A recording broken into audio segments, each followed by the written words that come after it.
team. Might be on ESPN Top 10, Emmanuel.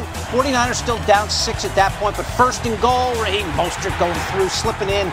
And just like that, the 49ers take a 28-27 lead at half. Yes, 8 touchdowns, just 4 incompletions in the first half. Let's get to the third quarter. Niners threatening again. Garoppolo looking for George Kittle. George Kittle is a monster. Right now, I think he's the best tight end in the game, and he brings pure energy and emotion every time he's on the field. So the 49ers get the lead. We got a fake punt. Taysom Hill lines up as the punter. We know he can throw the ball, looking for Traquan Smith.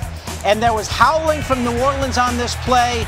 They thought there should have been a flag thrown, but you can't have PI in punt formation with your outside gunners. Absolutely. It's a punt formation. Even though Taysom Hill is lined up as the punter, this is something you have to know if you're Sean Payton before calling this play. Payton wanted a holding call there, didn't get it. Garoppolo looking and looking and looking twice in this drive. It was extended on third down by Saints penalties. Kyle Juszczyk hit by C.J. Gardner-Johnson, called unnecessary roughness. Everyone's throwing their hanky on that one.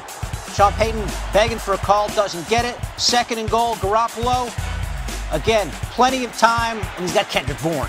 Jimmy G stepped up. He showed us what type of player he can be in clutch moments, and that was huge for this team. So Niners up 9 at that point, but Breeze for can't guard Michael Thomas. What he needs to do is put ever after can't guard Mike, because every weekend we see this, they know he's getting the ball and they cannot stop it. 11 catches for 134, leads the NFL in both categories. There he is again, now he's in the end zone. It's like they could put a billboard out and say, we're going to throw it to 13 and teams still don't cover it. Okay, Saints down 5. Breeze for Traquan Smith, slips a tackle, spins, he's in. So the Saints take the lead, 46-45. Got to go for 2. What happened here? You know, it looks like a busted play, almost as if Traquan Smith didn't get the call, but this leaves the opportunity for the 49ers to go up with a field goal. 4th and 2, 39 seconds. Here's the play of the game. Kittle shakes a guy. There he goes. This will be on Kittle's career highlight reel because Marcus Williams has a face mask, doesn't let it go, doesn't get cheated on it, and Kittle just keeps going. First off, he holding that face mask to save his life, not to get him on the ground. I'm not mad at that. That man wasn't going to catch that stiff arm to win the game. Net for 53 yards, and then Robbie Gould, automatic. First 48-46 final score in NFL history. Niners in front for the 1 seed. Amazing game. That was as cool of a game as I've been a part of. A lot of emotions back and forth. It'll probably hit me a little bit harder when I get on the plane. I wouldn't say it's a statement. I think it's a good step in the right direction. You know, it's we've got a couple games left here to finish the season out and everything, and get into the playoffs. But we're moving in the right direction at the right time. You're talking to me right after a tough loss. So, are you telling me how I'm supposed to feel? All right, I don't feel encouraged. All right, I feel frustrated because we had opportunities earlier in the game offensively to take advantage of field position. We had a number of opportunities. We had missed assignments, so no, I'm not encouraged that way. He does not like this loss thing. Yeah, he don't like losing. No. I mean, you're not supposed to, but he looked really miserable. Absolutely. So after this loss, put into perspective how impressive the win was for the Niners, especially on the road. This is the biggest win of the NFL season. You look at the Niners, they're 10-1, and they're headed to see the Baltimore Ravens. So you have the Baltimore Ravens and New Orleans Saints back-to-back, who can be the best teams in each conference. And you lose a nail-biter to the Ravens. You go into New Orleans where people don't win big games, where it's tough to come out there and perform, and you perform in this manner. And this team has been about defense all year. That's all we talked about. Nick Bosa, this amazing front. But they won this game with offense. That defense was tore out the frame. And Jimmy G made the requisite plays to win the game. And also, look at what Kyle Shanahan did. He let Kyle Juszczyk run an option on the road against one of the best teams in the league. And when you can do those things and be that comfortable in your coaching, in your scheme, and in your players, you can win anywhere. So if I'm the San Francisco 49ers fans, I'm headed over to Vegas right now because I believe that my team can beat anyone, anywhere. They look like it. San Fran, best record in the NFC now, thanks to the Rams hosting Russell Wilson and the Seahawks last night. Let's get to this highlight, Mr. Ryan Clark. Russell, Jared, let's play some football. Second quarter is where we start. Rams up 7-3. Rams second to go.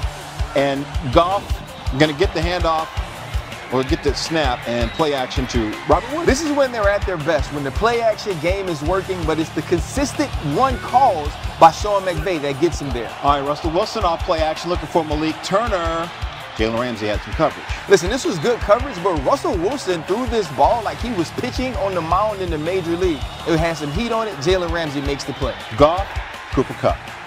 It's a little control route. Cooper Kupp's his guy. He's really comfortable with him. A great play, but they were moving the ball extremely early, and that was important for this Rams offense. Third quarter, Russell back in. Mama, there go that man. Listen, this dude is triple team, double team, sometimes quadruple team, but he still makes plays. Aaron Donald can't stop him. Seahawks punt. Fourth quarter, Rams. Oh, punch him in the face. Punch him in the face, Todd Gurley. Who? You know what? These dudes are getting real disrespectful with these stiff arms. I hate offensive players. We have to talk about your worst stiff arm that you've been on. We've seen it before. Yes, We've seen it. Here's a look at the playoff picture in the NFC. Rams keeping their playoff hopes alive with the big win at home, while the Seahawks drop out of first place in the NFC West and swap spots with the 49ers. ESPN's Football Power Index gives the Seahawks just a 28% chance to reach the playoffs. Seahawks host the Niners in Week 17. All right, so the Seahawks go from 1 to 5 seed in the NFC. Where are you on this team as far as just, being a legitimate Super Bowl contender? Even coming into last week, you look at this team and they were 10-2 with only a plus 36 win margin or scoring margin, which is the lowest that's ever been in history for a team with that record. And so you knew they were winning games on the strength of Russell Wilson and the things that he could do to bring this team out. There were some drop passes early on in the game, and then when the defense couldn't get stops, when the running game seemed to falter, Russell Wilson didn't make those magician-like plays that we've seen him make. And so looking at this team, you say, you know what?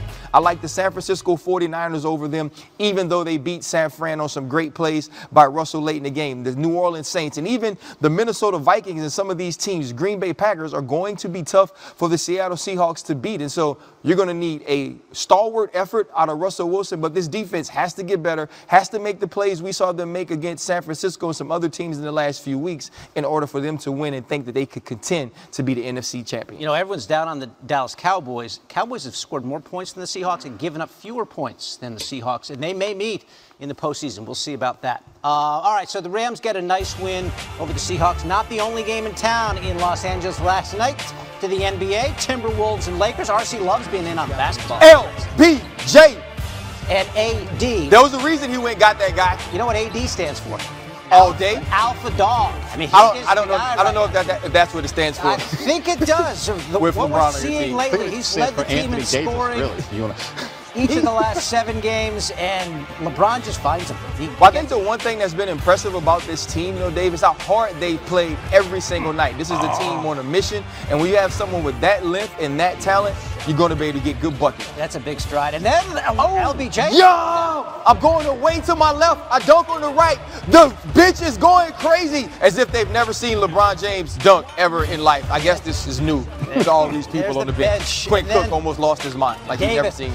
6th in the NBA in scoring, just under 28 a game, had 27 at the half. Buckets! My teammates kept giving me the ball. And then, they were saying, go get 50. So at that point, you try to go get 50. when did they start saying that to you?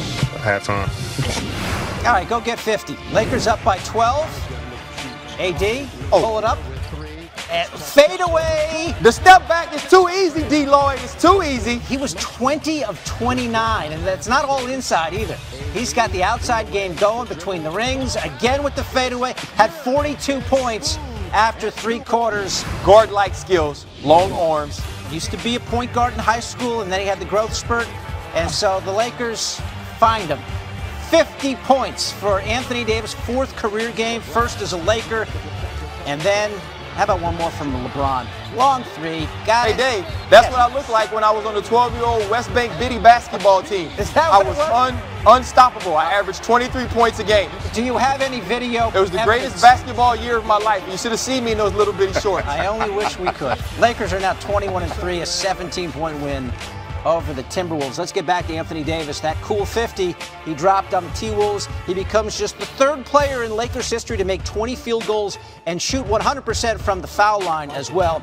The other guys, Elgin did it in 62, Kareem in 86. AD needed just the 3rd fewest games before putting up a 50 with the Lakers.